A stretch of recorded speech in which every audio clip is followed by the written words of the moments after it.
Hello दोस्तों, कैसे हैं आप सब लोग। होप कि आप सब लोग बहुत अच्छे होंगे। आज हम लोग पढ़ने जाए इनकम टैक्स, जो कि आपके सीयूटी एमकॉम एंट्रेंस 2024 के लिए बहुत ही ज़्यादा इंपॉर्टेंट सब्जेक्ट है। बहुत से बच्चे परेशान भी थे इस सब्जेक्ट को लेके। ठीक है, तो दोस्तों हम लोग केवल उन्हीं टॉपिक को डिस्कस करेंगे जो कि आपके एग्जाम के लिए इंपॉर्टेंट है। ओके, अब दोस्तों इनकम टैक्स क्या होता है। देखो, income tax is a important direct tax. आपको पता है टैक्स दो टाइप के होते हैं, एक होता है डायरेक्ट टैक्स, एक होता है इनडायरेक्ट टैक्स। डायरेक्ट टैक्स वो होता है जिसके ऊपर लगता है वो किसी और को ट्रांसफर नहीं कर सकता, यानी कि जिसके ऊपर लगेगा उसी को ये टैक्स पे करना पड़ेगा, कोई और टैक्स नहीं पे कर सकता। ठीक है, जिसका एग्जांपल है इनकम टैक्स। इनकम टैक्स एक डायरेक्ट टैक्स होता है। ठीक है, और दोस्तों इनडायरेक्ट टैक्स के अंदर आपका एग्जांपल आ जाता है जीएसटी। ठीक है जी, ओके। अब इट इज़ अ प्रोमिनेंट, आपको पता है कि टैक्स गवर्नमेंट क्यों लगाती है। गवर्नमेंट के ये बहुत ही ज़्यादा ये रेवेन्यू का सोर्स होता है, यानी कि सरकार को पैसा कहाँ से मिलता है, टैक्स से ही मिलता है। ठीक है, the government need money to maintain law and order. सरकार को पैसा चाहिए लॉ एंड ऑर्डर मेंटेन करने के लिए, हमारे देश की सिक्योरिटी के लिए, फॉरेन पावर से अपने आप को बचाने के लिए, इसी सरकार को पैसा चाहिए होता है। तो आपसे जो ये आपको लाइन बताया गया है ना, यहाँ पे इनकम टैक्स एक डायरेक्ट टैक्स होता है, ये बहुत ही इंपॉर्टेंट सोर्स होता है गवर्नमेंट का। तो इससे आपसे एक एसेसन और रीजन पूछ सकता है ना जी। तो इस बात को ध्यान रखना। ठीक है, एंड सरकार के वो क्या बोलते हैं, चाहिए होता है पैसा क्यों, सेफ गार्ड करने के लिए, सिक्योरिटी से बचाने के लिए, फॉरेन पावर से बचाने के लिए, देश के लोगों की भलाई के लिए। ठीक है, एंड दोस्तों गवर्नमेंट इसको कहाँ करती है, जिससे कि वो बहुत सारे डेवलपमेंट प्रोग्राम्स भी चलाती है। ठीक है, एंड जो गैप है रिच और पुअर के बीच में, उसको भी कम करने की कोशिश करती है। ठीक है, और this require mobilisation of fund, उसको क्या चाहिए, इसके लिए पैसा चाहिए। दिस सोर्सेस में बी डायरेक्ट और इनडायरेक्ट। तो income tax is a direct tax and important tool, ये एक टूल है to achieve the balanced socio economic growth, जिससे हमारे समाज के अंदर एक बराबर ग्रोथ हो सके। ठीक है जी, एक बराबर ग्रोथ हो सके, कोई दिक्कत। बाय प्रोवाइडिंग, जिस कैसे, कंसेशन प्रोवाइड करके, छूट प्रोवाइड करके, एंड इंसेंटिव, लोगों को पैसा प्रोवाइड करके। एग्जांपल, सरकार आज के टाइम पे बिजनेस करने के क्या देती है, टैक्स में बेनिफिट देती है, छूट देती है, सब्सिडी देती है, फंड देती है, लोन देती है। ठीक है, तो इसे ये तुम्हारा पूरा बनाया गया है। अब दोस्तों, हु इज लायबल टू पे इनकम टैक्स। इनकम टैक्स किसको देना होता है। बहुत सारे लोगों को आज भी लगता है कि जिसके पास में पैन कार्ड है उसको इनकम टैक्स देना पड़ता होगा। पैन कार्ड केवल एक कार्ड है जिससे आपको आइडेंटिफाई किया जाता है कि कल को आप चल के पैसा कमाओगे, और पैसा कमाओगे सिंपल सी बात है टैक्स भी दोगे। तो इनकम टैक्स लोगों को पहचानने के लिए, आइडेंटिफाई करने के लिए कि वो एसएससी हैं कि नहीं। ठीक है जी, एसएससी कौन होता है अभी हम लोग आगे डिस्कस करेंगे। ठीक है जी, तो उसको पहचानने के लिए, तो एवरी पर्सन, चाहे वो कोई भी इंसान हो, whose taxable income is for the previous financial year exceed the minimum taxable limit, यानी कि अगर सरकार ने हमको टैक्स की बताई है लिमिट कि भैया इतना टैक्स का लिमिट है, अगर किसी भी इंसान की इनकम इस लिमिट से ऊपर जाती है तो उसको टैक्स देना पड़ेगा। सपोज सरकार ने कह दिया एग्जांपल के तौर पे कि 5 लाख तक जो कमाएगा उसको टैक्स देने की जरूरत नहीं है, लेकिन 5 लाख से ऊपर जो भी कमाएगा उसको टैक्स देना पड़ेगा 5% से, एग्जांपल बोल जाए तो उसको टैक्स देना पड़ेगा। तो भैया किसको टैक्स देना पड़ता है, एवरी पर्सन जिसकी भी इनकम जो है टैक्सेबल लिमिट से ऊपर जाती है। ठीक है, उसको टैक्स देना पड़ता है। ठीक है जी, अब इनकम टैक्स भरने से पहले दो चीजों को ध्यान से समझियो, एक होता है प्रीवियस ईयर, एक होता है असेसमेंट ईयर। प्रीवियस ईयर का मतलब होता है जिस साल तुमने इनकम को अर्न किया, जिस साल इनकम क्या किया तुमने, अर्न किया, एंड जिस साल अर्न की गई इनकम पे टैक्स पे किया उसको बोलते हैं असेसमेंट ईयर। कोई दिक्कत जी। The year in which income is earned is known as previous year. The year on which earned income tax is paid, that is known as assessment year. तो भैया यहाँ पे नीचे तुम ध्यान देना, नीचे कुछ बोला था कि एवरी पर्सन जिसकी इनकम प्रीवियस फाइनेंशियल ईयर में, यानी कि पिछले साल क्या बोलते हैं टैक्सेबल लिमिट से ज़्यादा थी, वो असेसमेंट ईयर में क्या करेगा, टैक्स पे करेगा। एक और क्वेश्चन जो आता है एग्जाम में बता दे यहीं पे, प्रीवियस ईयर भी असेसमेंट ईयर होता है। यहाँ से समझ आया नहीं आया, यानी कि अगर ये प्रीवियस ईयर है तो ये क्या होगा, पीछे इसके पीछे साल की ये क्या होगा, असेसमेंट ईयर होगा। अगर ये असेसमेंट ईयर है तो इसके आगे वाले साल की ये क्या होगा, प्रीवियस ईयर होगा। ये चीज ध्यान रखना। ठीक है जी, अब beef history of income tax. Income tax का कुछ बीफ हिस्ट्री होता है तो उसको देख लो। सबसे पहले यहाँ से तुम्हारा एक क्वेश्चन पूछ सकता है, in India this tax was introduce for the first time in 1860। ये पूछेगा आपसे किसने इंट्रोड्यूस किया था, सर जेम्स विल्सन ने इंट्रोड्यूस किया था। ठीक है जी, ओके। जिससे उस समय जो भी लॉसेस हो रहे हैं सरकार को, गवर्नमेंट को, मिट्टी भैया मिट्टी के ऊपर जितना खर्चा हो रहा है मिट्टी को चलाने के लिए, ठीक है जी, फौज के ऊपर, तो उसके सरकार ने ये टैक्स लेके आया था 1860 में, सर जेम्स विल्सन ने। तो इतना पंचायत से हमको मतलब नहीं है। ठीक है जी, तो बेसिकली तुम नीचे आ जाओ, द इनकम टैक्स एक्ट 1961 ये है। आज के टाइम पे क्या है, ये है। बहुत सारा चेंजेस हुआ बीच में, बहुत सारी दिक्कतें आई, इससे कोई तुमको मतलब नहीं है, बट तुमको हम एक बार ओवरव्यू के तौर पे तुमको बता देते हैं। ठीक है, क्योंकि इस चैप्टर से क्वेश्चन आया हुआ है बहुत बार।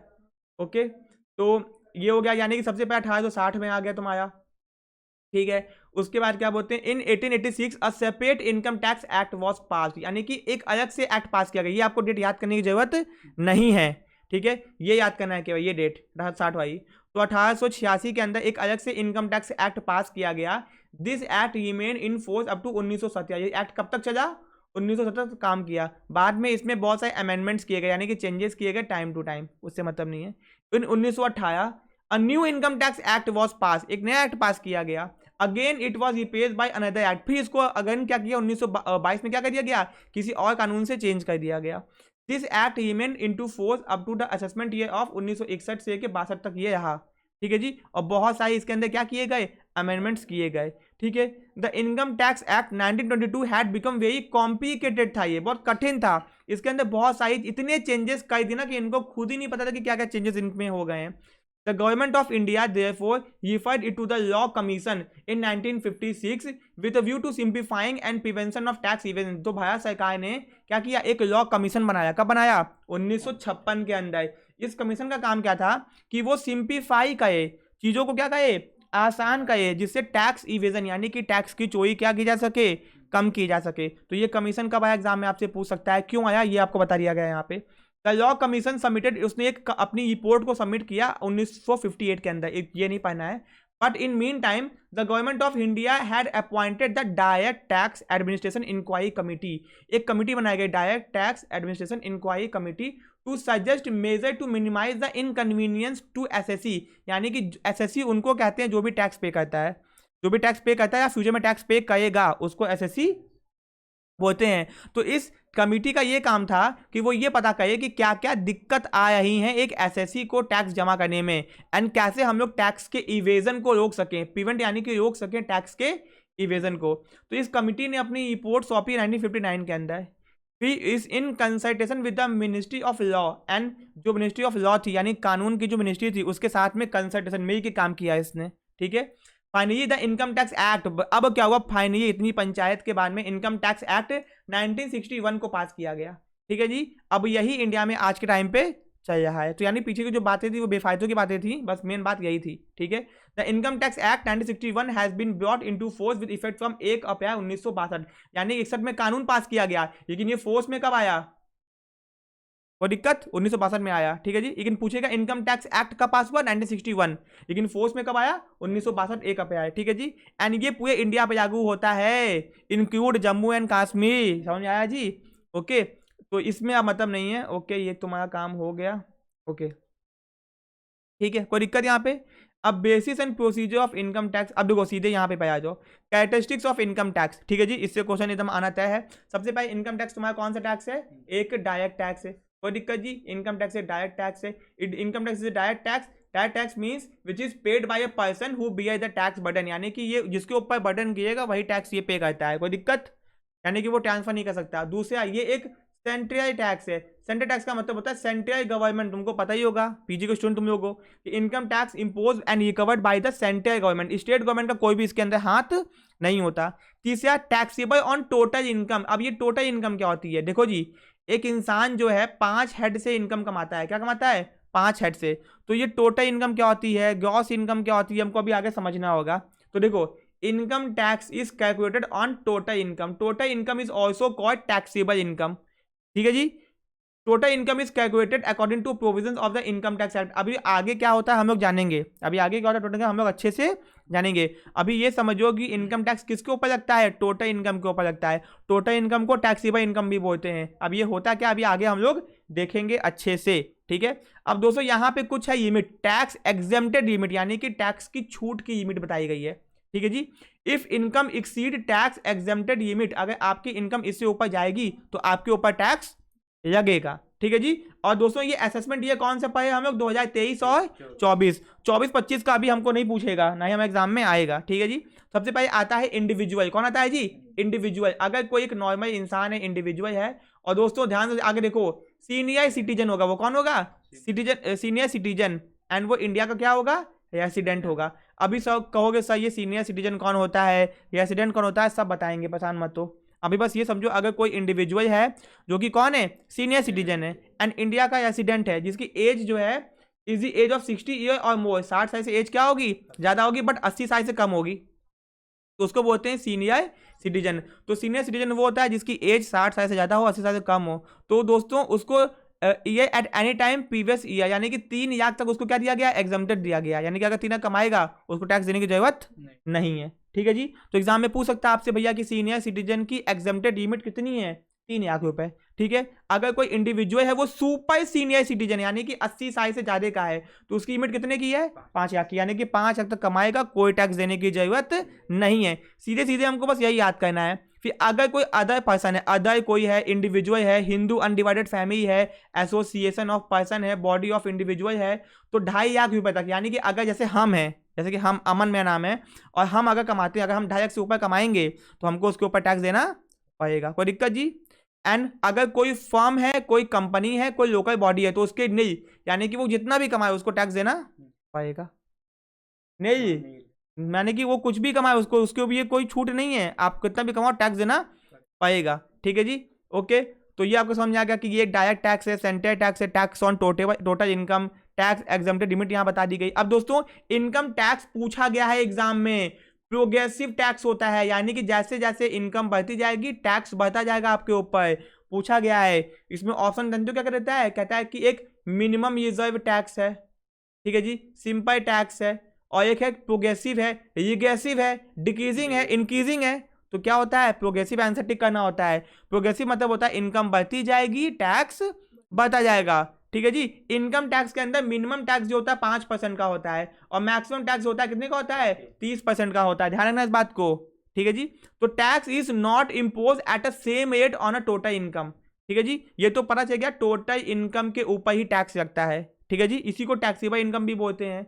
तो individual HUF AOP BY tax rate क्या करता है, इंक्रीज करता है इनकम के साथ में। ठीक है। मिनिमम टैक्स रेट कितना है, 5%, मैक्सिमम कितना है, 30%। लेकिन जो फर्म होती है, firm income are tax at a rate of 30%। Firm के इनकम कितने परसेंट टैक्स लगता है उसके ऊपर, 30% से टैक्स लगता है। And company income are tax at a rate of 15%, 22% या 25% या 30%, विच एवर इज, जो भी सिचुएशन के हिसाब से अप्लीकेबल होगा। यानी कि एक जो फर्म तुम्हारी जो कंपनी होती है उसके ऊपर 15% टैक्स भी लग सकता है, 22 भी, 25 भी, 30 भी, जो भी सिचुएशन के हिसाब से क्या हो ही हो, अप्लीकेबल हो ही हो, कोई दिक्कत। ठीक है। अब देखो तुम कहोगे सर 30% टैक्स, यानी कि एक इंसान क्या बोलते कमाता है 1 लाख, तो 30% टैक्स देगा। हाँ भैया 30% टैक्स देगा। ठीक है। अब दोस्तों आता है सरचार्ज। ये सरचार्ज क्या होता है, देखो बात समझो। अगर मान लेते हैं कि एक यहाँ पे अगर इंडिविजुअल की बात की जा रही है, तो अगर नीचे हम लोग आते हैं, एक सेकंड, हम लोग देखते हैं individual senior citizen, individual super senior citizen, individual, हाँ ये 2.5 लाख तक नहीं है, 2.5 लाख के ऊपर 5% है ना, यानी कि 2.5 लाख कितना टैक्स है, 5% है एक इंडिविजुअल के ऊपर। तो अब यहाँ पे देखो, अब मान लो एक इंसान है, उसकी इनकम क्या बोलते हैं, 2.5 लाख रुपए, कितनी है, 2.5 लाख रुपए, तो उसको 2.5 लाख रुपए तक क्या बोलते हैं, कोई टैक्स देने की जरूरत नहीं है। अगर 2.5 लाख से 1 रुपया ज्यादा होगा तो उसको 5% टैक्स देना पड़ जाएगा, यानी कि 2.5 लाख से 1 रुपया ज्यादा हुआ तो 5% टैक्स देना पड़ेगा, कोई दिक्कत। अब देखो यहाँ पे, तो दोस्तों और फिर क्या बोलते हैं, मतलब कि 2.5 लाख तक कोई टैक्स नहीं है, 2.5 लाख के ऊपर जाओगे तो 5% है, 5 लाख के ऊपर जाओगे तो कितना परसेंट है, 20% है, और नेक्स्ट के ऊपर जाओगे तो 30% का टैक्स है। यानी कि यहाँ पे तुम्हारा 30% तक टैक्स कितना लग गया है ना जी, लग गया है, कोई दिक्कत। अभी समझाते हैं यहाँ पे, तुम लोग को समझ में आएगा अच्छे से, थोड़ा सा तुमको एक बार एग्जाम्पल भी दिखाएंगे और आसानी से तुमको समझ में आएगा। ठीक है। तो अब देखो मान लेते हैं एक इंसान की इनकम क्या बोलते हैं, 5 लाख रुपए, एग्जाम्पल 5 लाख रुपए है, और इसके ऊपर जो टैक्स निकाला गया है, यानी 2.5 लाख के ऊपर कोई टैक्स नहीं होगा, 2.5 लाख के ऊपर कोई टैक्स नहीं होगा, तो बचा कितना, 2.5 लाख रुपए, और 5 लाख से नीचे कितना परसेंट टैक्स लगेगा, 5 लाख, यानी कि इस 5 लाख पे 2.5 लाख पे कोई टैक्स नहीं लगेगा। जो बाकी का 2.5 लाख है उसके ऊपर कितना लगेगा, 5%, और ये 5% माने लग गया तुम्हारा। 1 लाख का 5% कितना होता है जी, 5,000, 5,000 10,000, यानी कि कितना हो गया, कितना, 12,500, यानी कि 2.5 लाख के ऊपर 12,500 का क्या लगेगा, टैक्स लगेगा। अब तुमको ये टैक्स तो देना पड़ जाएगा। इस टैक्स के ऊपर जो टैक्स लगता है, इस 12,500 के ऊपर जो टैक्स लगेगा उसको क्या बोलते हैं, सरचार्ज बोलते हैं। ठीक है। इसी मैंने तुमको बताया कि surcharge is imposed on the amount of income tax, यानी कि जो टैक्स होता है उसके ऊपर जो टैक्स लगता है उसको क्या बोलते हैं, सरचार्ज बोलते। तुम कहोगे सर ये क्या है और ये क्यों देते हैं? अब भैया देखो, सरकार को चाहिए पैसा, वो तुमसे किसी ना किसी तरह से पैसा वसूलेगी। तो एजुकेशन के नाम पे सरकार वसूलती है टैक्स। यूपी के अंदर गायों को बचाने के लिए अलग से सरचार्ज लगाया गया था। सोचियो, गायों को बचाने के लिए सरकार टैक्स के ऊपर टैक्स लगा दी कि इतना टैक्स बनना है, इसके ऊपर 2% 3% का क्या दो, सरचार्ज दो। ठीक है, तो अगर आप कौन हो, इंडिविजुअल हो, HUF हो, AOP यानी association of person, body of individual हो, तो 10%, कितना, 10%, ध्यान से सुनना, if total income exceed 50 lakh but does not exceed 1 crore. तो यानी अगर आप इंडिविजुअल हो, HUF हो, AOP हो, BY हो, तो आपको 10% का क्या देना पड़ेगा, सरचार्ज देना, सरचार्ज, टैक्स नहीं, सॉरी टैक्स नहीं, सरचार्ज। ठीक है, अगर आपकी इनकम क्या करती है, एक्सीड करती है 50 लाख से ज़्यादा एंड 1 करोड़ से कम, अगर 15% देना पड़ जाएगा आपको सरचार्ज। ठीक है, अगर आपकी इनकम 1 करोड़ से ज़्यादा होती है बट नॉट एक्सीड 2 करोड़, यही चीज़ आपको सरचार्ज 25% से देना होगा। कि ये 25% किसका है, 12,500 का, जो हमने एग्जाम्पल किया था ना, उस एग्जाम्पल का 12,500 का। अगर 25% तब होगा जब इनकम आपकी 2 करोड़ से ज़्यादा हो but does not exceed 5 crore, और यही 37% तक सरचार्ज रखता है अगर आपकी इनकम एक्सीड कर जाती है 5 करोड़ से ज़्यादा। ये टैक्स के ऊपर टैक्स है, इनकम के ऊपर नहीं है। ठीक है जी, समझ में आ गया? तो भैया तुम्हारा 10% का लगेगा, 15% का लगेगा, 25% का लगेगा और 37% का लगेगा। आपको समझ में आ गया? और ये किसके, ये इंडिविजुअल, HUF, AOP, BOI के ये। अब फर्म के ये, फर्म मतलब पार्टनरशिप फर्म के ये 12% if total income exceed 1 crore. Domestic company जो कि इंडिया की कंपनी होती है जिसका रजिस्ट्रेशन इंडिया में हुआ हो, तो 7% if total income exceed 1 crore but does not exceed 10 crore. तुम कहोगे सर जी इतना ज़्यादा क्यों पंचायत की ये लोग? क्योंकि अगर आसान कर देंगे तो लोगों को आसानी से पता चल जाएगा चीज़ें। इनकम टैक्स के प्रोविजंस को जान के थोड़ा सा टेक्निकल रखा गया है ना। अगर ये काम आसान हो जाएगा तो सीए का कोई काम होगा, हम लोग काम खुद ही करेंगे ना, इसलिए चीज़ों को थोड़ा टेक्निकल रखा गया है। ठीक है, और 12% if total income exceed 10 crore. तो भैया एक बार देखोगे तो याद हो जाएगा, याद करने की जरूरत भी नहीं है। ठीक है जी। अब दोस्तों हेल्थ एंड एजुकेशन सेस, अब तुमको होता है ये क्या है, यानी कि तुम्हारा देखो और एसएससी, जितने भी एसएससी होते हैं, मतलब कि इंडिविजुअल, HUF, AOP, BOI, जितने भी एसएससी होते हैं, लायबल टू पे हेल्थ एंड एजुकेशन सेस, यानी कि इनको सेस देना पड़ता है 4% of the total amount of income tax including surcharge, यानी कि आपका जो इनकम टैक्स है प्लस जो आपका सरचार्ज है उसको मिला के जितना भी आपका आया होगा, जो भी सिचुएशन होगी, जो भी आपका आया होगा उसके ऊपर आपको 4% का, उसके ऊपर, यानी कि मान लेते हैं कि सपोज 12,500 रुपये है और आपका सरचार्ज मान लेते हैं कि 2,000 रुपये आ गया हो, सपोज मान लेते हैं। ठीक है जी, तो आपका क्या बोलते हैं 14,500 रुपये के ऊपर आपको 4% का क्या देना पड़ेगा, सेस देना पड़ेगा। तो कभी कोई पूछता है एग्जाम, सेस किसके ऊपर लगता है, इनकम टैक्स प्लस सरचार्ज के ऊपर जो टैक्स लगता है उसको क्या बोलते हैं, सेस बोलते हैं। कोई दिक्कत जी, समझ में आ गया?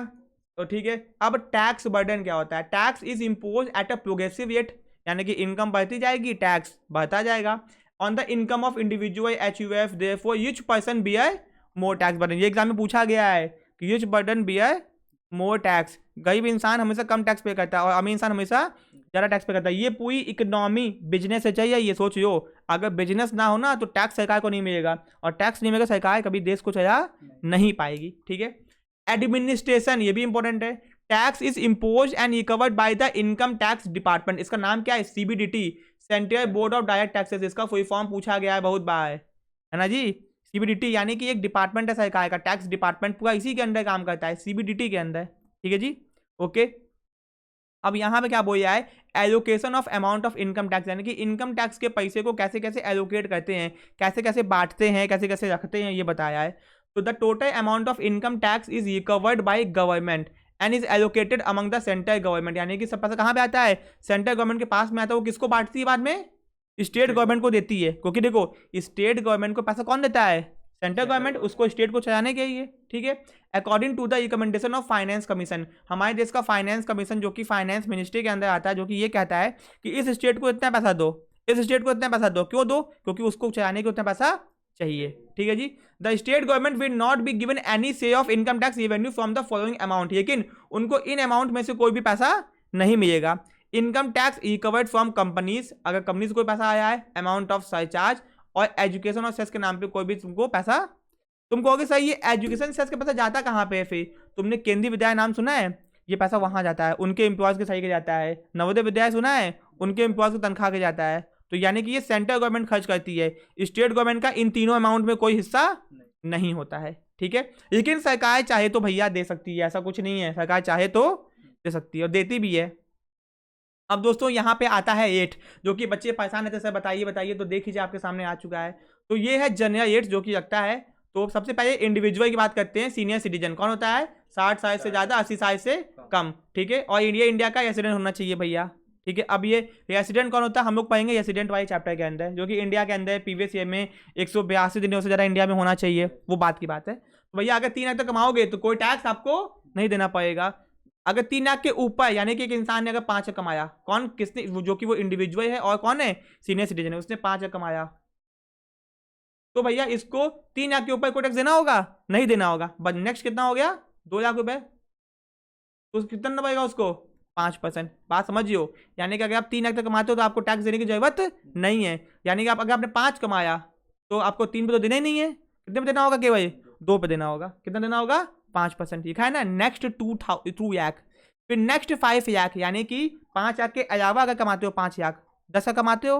अब सुनो, अगर एक इंसान कितना कमाया, 10 लाख कमाया, ध्यान से सुनना जी, 10 लाख कमाया, तो भैया 10 लाख में 3 लाख पे कितना देना है, कुछ नहीं। 2 लाख पे कितना देना है 5%, बाकी 5 पे कितना देना है, समझ गए तुम लोग। अब जो बच गया उस पर कितना 30%, यानी वसूल तो तुमसे वैसे भी है कि अगर सोच लो। फिर आता है इंडिविजुअल सुपर सीनियर सिटीजन, यानी कि 80 साल से अगर कोई इंसान ज्यादा का है तो 5 लाख तक कोई दिक्कत नहीं है, 5 लाख के ऊपर 20% और नेक्स्ट के ऊपर 30% वसूल तो ये कि वैसे भी। और अदर कोई इंसान, यानी जैसे नॉर्मल इंसान हम लोग जैसे लोग हैं, तो HUF, इंडिविजुअल, AOP और BOI। तुमको कैसे ये AOP कौन होता है, एसोसिएशन ऑफ पर्सन, जैसे बजरंग दल, ये क्या है एसोसिएशन ऑफ पर्सन है। कुछ लोग मिलकर जब आपस में ग्रुप बना लेते हैं और कोई इकोनॉमिक एक्टिविटी करने लगते हैं और पैसा कमाने लगते हैं, ठीक है। बॉडी ऑफ इंडिविजुअल, जब सब लोग अलग अलग होते हैं बट मिल के पैसा कमा रहे होते हैं तो भी उनके ऊपर टैक्स लगता है। 2.5 लाख के ऊपर, यानी कि एक इंसान को 2.5 लाख तक कोई भी टैक्स देने की जरूरत नहीं है। और नेक्स्ट 2.5 लाख के ऊपर 5%, 20% और 30%, ये सब पढ़ने की जरूरत नहीं, नीचे आया मैंने ऊपर आपको ऑलरेडी बता दिया, कोई दिक्कत जी, ठीक है। अब आ जाओ, क्या बोलते हैं, ये एक बहुत इंपॉर्टेंट चीज़ है, एक चीज़ ध्यान सुनो। हमारे इनकम टैक्स में पूछा गया सेक्शन 87A के हिसाब से एक इंसान को 12,500 तक का डिडक्शन मिलता है। क्या मिलता है, डिडक्शन।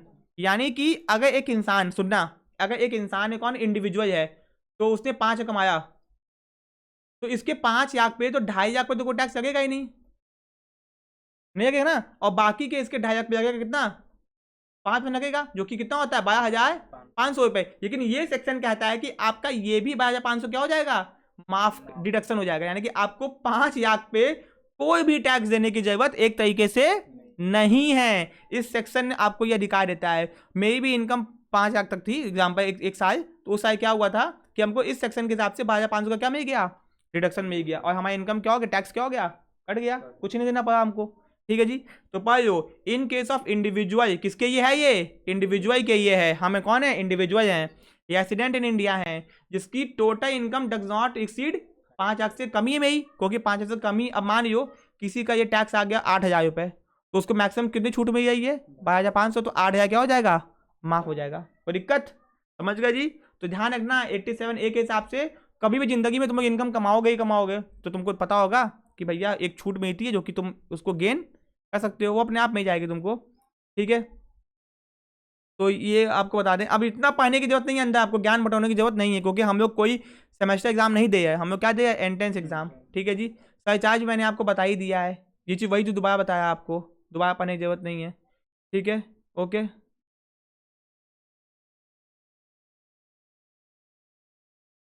ठीक है, ओके।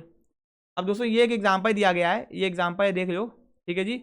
एक एग्जांपल है, एक the total income of I for the assessment year 2023-24 50,90,000 कितनी है जी, और कैसे कैसे टैक्स लगेगा उसके ऊपर, ठीक है जी। अब देखो जी, तो टैक्स ऑन 50,90,000, तो वो एक इंडिविजुअल है, तो 5,000 पे कितना लगेगा, कुछ नहीं। नेक्स्ट 2.5 के ऊपर 5%, फिर 20%, फिर 30%, फिर उसके ऊपर देखो कितना लगा, सरचार्ज का 10% का, फिर ये मार्जिनल रिलीफ क्या होता है अभी हम लोग आगे पढ़ेंगे, ठीक है जी। तो income tax on 50 lakh 13 lakh 12,500 tax देखो यहाँ पे कितना टोटल हमारा लगा, सरचार्ज कितना लगा। अब देखो ये मार्जिनल रिलीफ होता है क्या, देखिए जो अच्छा यहाँ पे बताया है। तो the purpose of marginal relief यानी कि ये आपको थोड़ा सा मदद करता है, थोड़ा सा टैक्स आपको क्या करता है, कम करता है। to ensure that the increase in the amount of tax payable including surcharge due to increase in total income of assessee beyond the prescribed limit should not exceed the amount of increase in total income। यानी कि इतना tax आपका ना हो जाए कि total income से ज़्यादा ही आपका टैक्स हो जाए, ऐसा कुछ भी नहीं होना चाहिए ना। कभी कभी ऐसा भी हो सकता है कि इनकम इंसान का टैक्स क्या हो जाए, बहुत ज़्यादा हो जाए। तो देखो अगर आपकी इनकम 50 लाख से क्या है ज़्यादा होती है, the total amount of payable as income tax and surcharge on such income shall not exceed the total amount on the income tax net of 50 lakh. यानी कि आपका 50 से ज़्यादा मानेंगे ही नहीं, ठीक है जी। By more than amount of income tax that exceed 50 lakh, above 1 crore के, ये भी 1 करोड़ है, ठीक है जी। तो यहाँ पे देखो आपको वही आपको प्रोवाइड कर दिया है।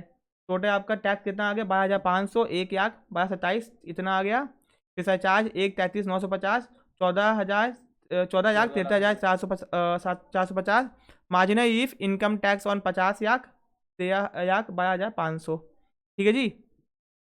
एंड तो हमको तो कितने में मिला है, देखो यहाँ पे कितना बोल रहा है 50 लाख टोटल, 50 लाख 90,000 में कितना माइनस कर दिया, 50 लाख माइनस कर दिया, यानी कि 90,000 क्या होगा, सीधे आपको बेनिफिट मिल गया ना आपको यहाँ पे, ठीक है। तो ठीक है आप यहाँ पे कर सकते हो। फिर देखो एंडिंग में क्या लगा है 4% का एजुकेशन सेस लगा हुआ है, ठीक है जी। ध्यान रखना ये 4% है, ओके ठीक है। अब आपका नीचे वही चीज़ देखो, एक इंडिविजुअल का बताया है, दोबारा बताया, कोई काम करनी है हो गया, ये 4% लगता है आपको, बस इतना याद रखना है, ठीक है जी, ओके। कुछ और चीज़ें इसके अंदर नहीं है। अब ठीक है दोस्तों समझ में आपको आएगा इतना। अब दोस्तों इनकम क्या होती है, इनकम सबसे पहले इनकम की सेक्शन याद करो, सेक्शन 2 सब सेक्शन 24। इनकम मतलब देखो अब इनकम तो बहुत सारे टाइप्स की हो सकती है ना, लेकिन भारत सरकार यानी कि इनकम टैक्स डिपार्टमेंट किस इनकम को इनकम मानता है वो तुमको यहाँ पे बताया है। यानी कि अगर ये सब कुछ भी तुम कमाए या पाए तो वो तुम्हारी क्या मानी जाएगी, इनकम मानी जाएगी। अब तुमको बता दें किसी भी प्रकार से तुम्हारे हाथ में पैसा अगर आया सरकार क्या मानेगी, इनकम मानेगी। यहाँ बता भी देते हैं, बस एक बार देख लो, इसका बस सेक्शन याद करना है। पहला, अगर आपको कोई भी प्रॉफिट मिला या फिर गेन हो गया। गेन क्या होता है जी, गेन क्या होता है, कुछ बेचे उसमें प्रॉफिट हो गया, वो क्या होता है, गेन होता है, ठीक है। अगर आपको क्या मिला, डिविडेंड मिला। अगर आपने वॉरंटी कंट्रीब्यूट किया हुआ था कहीं पे चैरिटेबल ट्रस्ट में, कोई धार्मिक चीज़ों से, कोई साइंटिफिक रिसर्च से आपको पैसा मिल गया, कोई गेम से, कोई स्पोर्ट्स से, कोई ट्रस्ट से, कोई हॉस्पिटल से, कहीं से भी पैसा मिल गया तो वो क्या है, आपकी क्या मानी जाएगी, इनकम मानी जाएगी। अगर आपको कोई परक्यूजिट्स मिल जाए यानी कि तनख्वाह के अलावा कुछ एक्स्ट्रा क्या मिल जाए, बेनिफिट मिल जाए, कोई आपको अलाउंस मिल जाए, सपोज कंपनी आपको घूमने के पैसा दी है कि जाओ घूम के आओ, वो भी क्या आपका, उस पर भी टैक्स लगेगा, ठीक है। यानी कि किसी भी टाइप का इनकम आपको मिल रहा है, पैसा मिल रहा है तो आपको उसके ऊपर टैक्स देना पड़ेगा। लेकिन कुछ कुछ छूट भी दी गई है, कुछ कुछ क्या दी गई है, छूट दी गई, वो बात की बात है। यहाँ पे आपको पढ़ना क्या, इतना ज्ञान नहीं बटोरना है, बस ये सेक्शन और इनकम क्या होती है, ठीक है। फिर दोस्तों यहाँ पे आ जाओ, ठीक है। अब देखो इनकम चाहे लीगल हो चाहे इलीगल हो वो टैक्सेबल होती है, ठीक है जी, ओके। फिर ग्रॉस टोटल इनकम क्या होती है ना जी, ग्रॉस टोटल इनकम। तो इसका सेक्शन 80B सब सेक्शन 5 एक बार देखे ना। तो अगर 5 हेड की इनकम होती है, इनकम फ्रॉम चाहिए, income from house property, income from PGBP, income from capital gain, income from other source, इन सबको ऐड कर दो। इन सबको ऐड करने के बाद में the income under each head is computed after making. अब मान लो आपने हाउस प्रॉपर्टी से आपको इनकम मिली, लेकिन आपने 10,000 का पेंट करवाया था, क्या करवाया था, पेंट। तो पेंटिंग का पैसा क्या कर देना, यानी कि जो भी देखो अब आप हर दिन आपको स्याही मिलती है 5,000 रुपये, कितने मिलती है, अब समझो बात को, 5,000 आपको स्याही मिलती है, लेकिन आप ऑफिस जाने के लिए क्या करते हो, हर दिन पैसा खर्च करते हो, क्या करते हो, रिक्शे से जाते हो, पैसा खर्च करते हो। तो आप ये नहीं कहोगे कि आप अपनी इनकम में से रिक्शे का पैसा माइनस कर देंगे, आप ऐसा नहीं कर सकते। यानी कि स्याही की इनकम में से भी आप कुछ डिडक्ट नहीं कर सकते हो। ये नहीं कहोगे हम पानी पीते हो तो पानी माइनस कर देंगे, आप स्याही की इनकम से कुछ भी माइनस नहीं कर सकते हो। लेकिन अगर आपको हाउस प्रॉपर्टी से इनकम हुई है, यानी कि आपने घर किराए पे दिया था, आपको उसे इनकम हुई है, तो आप कहोगे हमने पेंट करवाया था, उसको क्या कर सकते हो, यानी कि जो भी आपने खर्चे किए होंगे बाकी सब में वो सब क्या कर सकते हो। लेकिन केवल एक ही इनकम होती है जिससे आप कोई भी खर्चा माइनस नहीं कर सकते हो। कौन सी इनकम है, इनकम फ्रॉम चाहिए, बाकी खर्चों से माइनस कर सकते हो। तो यानी कि 5 हेड की इनकम को जोड़ दो, उनमें जो भी छोटे मोटे खर्चे थे डिडक्शन जो कि सरकार ने अलाउ किया है, उसको क्या कर दो, माइनस कर दो, तो जो भी आएगा वो तुम्हारी क्या होगी, एसेसिबल इनकम यानी कि ग्रॉस टोटल इनकम होगी। कोई दिक्कत जी, समझ आ गया। अब ग्रॉस टोटल इनकम के बाद में क्या आती है, टोटल इनकम। तो टोटल इनकम का मतलब होता है जो भी इनकम बच गई उसमें से सेक्शन 80C से लेके 80U तक सरकार ने बहुत सारे डिडक्शन बताए हैं कि अगर आपने यहाँ पे इन्वेस्टमेंट किया तो आपको इतना खर्चा माइनस कर लो, यहाँ पे इन्वेस्टमेंट किया तो यानी बहुत सारे बताए गए हैं। तो उसको मतलब कि ग्रॉस टोटल इनकम में से, ग्रॉस टोटल इनकम में से जितने भी खर्चे बताए गए उसको माइनस करियो, तो जो बचेगा उसको क्या बोलोगे, टोटल इनकम। कोई दिक्कत, ठीक है। एंड इस टोटल इनकम को हम लोग नियरेस्ट मल्टीपल ऑफ 10 रुपीज़ में लेके आते हैं। जैसे मान लियो कि आपका इनकम आया है 6,50,292, तो ये 92 को क्या कर दोगे, 90 कर लेना, ठीक है जी। अगर 6 के ऊपर है तो 70 कर लेना, 100 कर लेना, ठीक है जी। कोई दिक्कत जी, समझ आ गया। तो ये सेक्शन बताने की जरूरत नहीं है, ये क्या होता है बस माइनस करके, और ग्रॉस टोटल इनकम आप पढ़े भी होगे वैसे आप लोग अच्छे से। फिर भैया डिफरेंस देख लो, एग्रीगेट यानी कि टोटल ऑफ वेरियस हेड, यानी कि 5 हेड होते हैं, वैसे क्या 5 हेड होते हैं। Income is called gross total income. After deduction under section 80C से 80U तक जो इनकम बचती है उसको क्या बोलते हैं, टोटल इनकम बोलते हैं। ग्रॉस टोटल इनकम को राउंड ऑफ नहीं करते हैं, इसको राउंड ऑफ करते हैं कितने पे में, 10 रुपीज़ के मल्टीपल में। Tax is not levied on gross, इसके ऊपर टैक्स नहीं लगता, और इसके ऊपर टैक्स लगता है लिमिट से, जो भी 8 होगा जितना होगा। Gross total income can not be less than total income, gross total income कभी भी टोटल इनकम से कम तो होगी ही नहीं, ये तो कॉमन सेंस की बात है ना। ग्रॉस टोटल इनकम क्या होगी, हमेशा ज़्यादा होगी ना जी, है कि नहीं, और टोटल इनकम क्या होगी, कम ही होगी। Total income can be equal, या तो वो GTI के बराबर हो सकती है या तो उससे कम होगी, उससे ज़्यादा तो होगी ही नहीं ना, है ना जी, ठीक है। Agriculture income is not included in gross total income, खेती इनकम को इसमें ऐड नहीं करते हैं, ठीक है, ओके।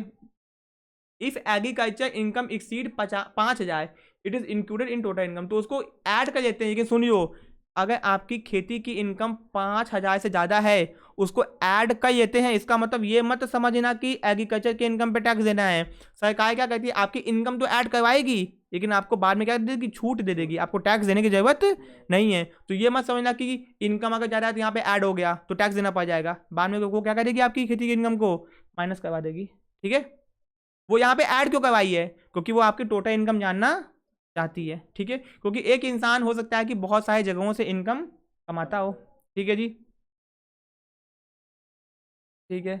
अब दोस्तों एग्रीकल्चर इनकम क्या होती है, जो कि सेक्शन 2 सब सेक्शन 1 में बताया गया है, बाद में बताएंगे, ठीक है। अब दोस्तों कैजुअल इनकम क्या होती है, कैजुअल इनकम मतलब कैजुअल, ठीक है, एनी रिसिप्ट यानी किसी प्रकार का आपको रिसिप्ट हुआ विच इज कैजुअल यानी कि मिल गया, नॉन रिकरिंग यानी कि बार बार नहीं मिलता है, कभी कभी अचानक से मिल गया, nature is called casual income, सारी में गई फाफा मिल गया, बेटा ना, वो क्या है तुम्हारी casual income.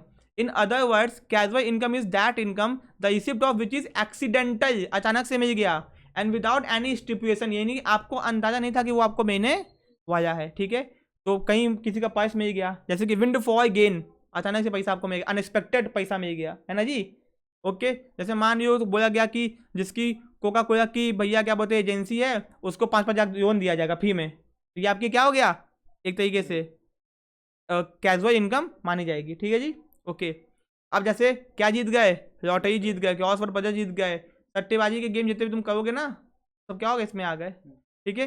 Casual income does not include capital gain, ये कैपिटल गेन क्या होता है, कैपिटल एसेट्स को अगर बेचोगे, कैपिटल एसेट्स क्या होता है, वो एसेट्स जो कि तुम्हारे पास बहुत लंबे समय से थी, ठीक है जी। जैसे मान लो कोई हैवी एसेट्स थी, बिल्डिंग वेडिंग थी, तुमने उसको बेच दिया, लैंड थी उसको बेच दिया, और बेच के जो पैसा आया उसको क्या बोलोगे, कैपिटल गेन। कैपिटल गेन दो होता है, long time capital gain, short time capital gain, यानी कि कुछ बड़े एसेट्स को बेचे हो तो वो लॉन्ग टाइम हो गया, छोटे एसेट्स को बेचे हो कार बाइक वो शॉर्ट टर्म हो गया, बाद में पढ़ेंगे आगे, ठीक है।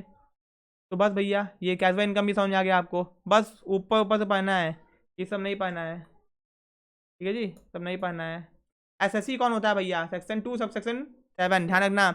कोई भी पर्सन जो कि टैक्स पे करेगा, बस इतना समझ जाओ, कोई भी इंसान किसी भी तरीके से टैक्स पे करेगा, या फिर उसको कोई इंटरेस्ट पेनाल्टी पे करनी है, या फिर उसके ऊपर केस चल रहा हो, उसने सरकार ने बोला कि टैक्स पे करो, वो कहे हम टैक्स नहीं पे करेंगे, तो भी वो क्या माना जाएगा, एसएससी माना जाएगा।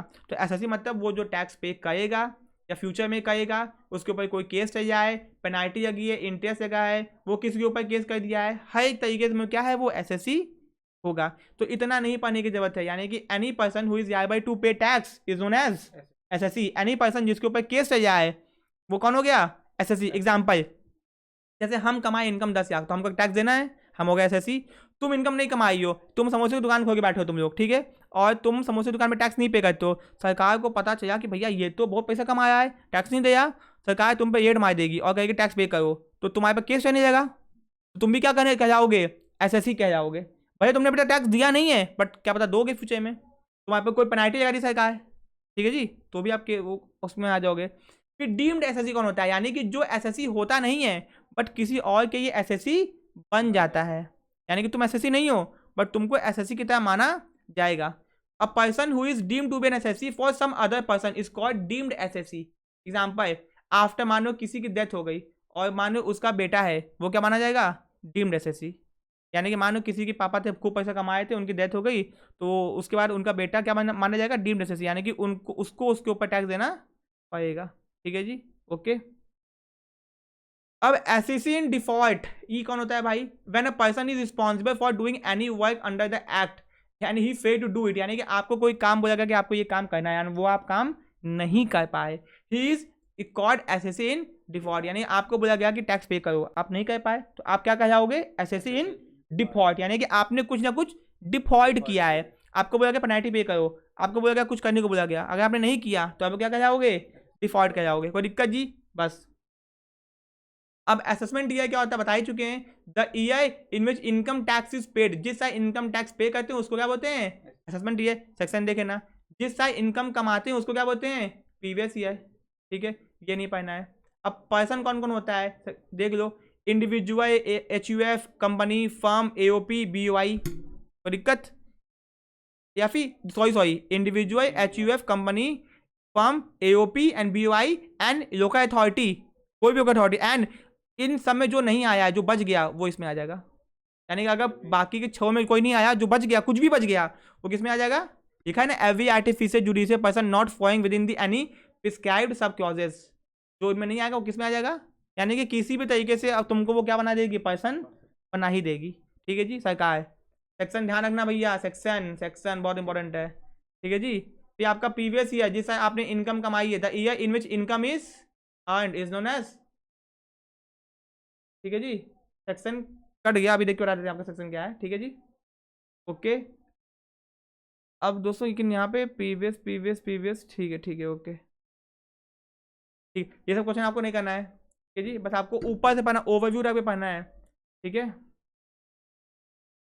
ठीक है। तो यहाँ बताया section 2 section 3 of the income tax, हाँ 3 ही है यहाँ पे, और सेक्शन 2 सेक्शन 9 सेक्शन, ध्यान रखना इस बात का, ठीक है जी, ओके।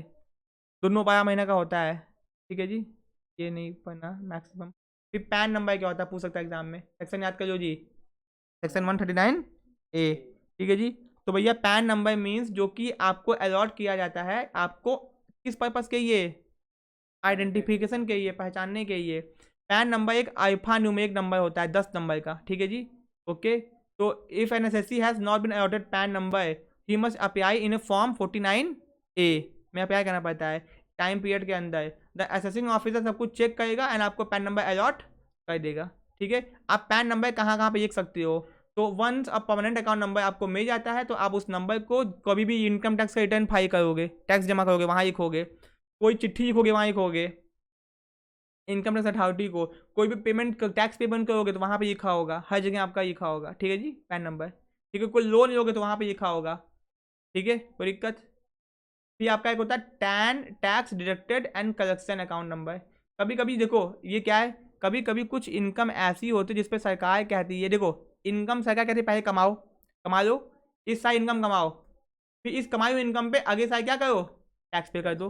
यानी कि इनकम कब कमाओ? प्रीवियस ईयर में। टैक्स कब पे करो? असेसमेंट ईयर में। लेकिन कुछ इनकम ऐसी होती है सरकार कहती है नहीं नहीं नहीं, जैसे ही कमाओ भाई तुरंत इस पर टैक्स दे दो हमको।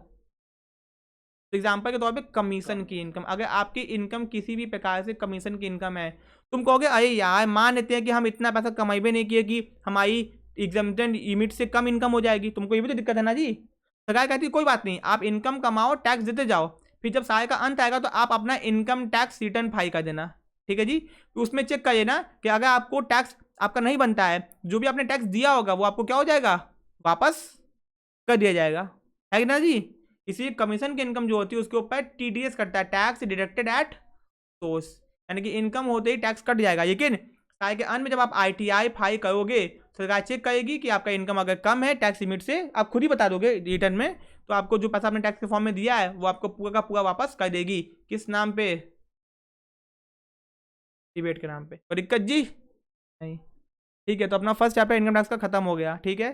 तो हम लोग का बस 2-3 चैप्टर इंपॉर्टेंट है, जैसे कि एग्रीकल्चर इनकम, रेसिडेंशियल स्टेटस, ठीक है जी, और इनकम फ्रॉम से आई हाउस प्रॉपर्टी, तो बेसिक ऊपर ऊपर से हम लोग को आना है। एंड फिर 80C से 80U तक, बस इनकम टैक्स खत्म हो जाएगा, ठीक है। तो ये फर्स्ट चैप्टर में खत्म हो गया। होप कि आपको समझ में आ गया होगा।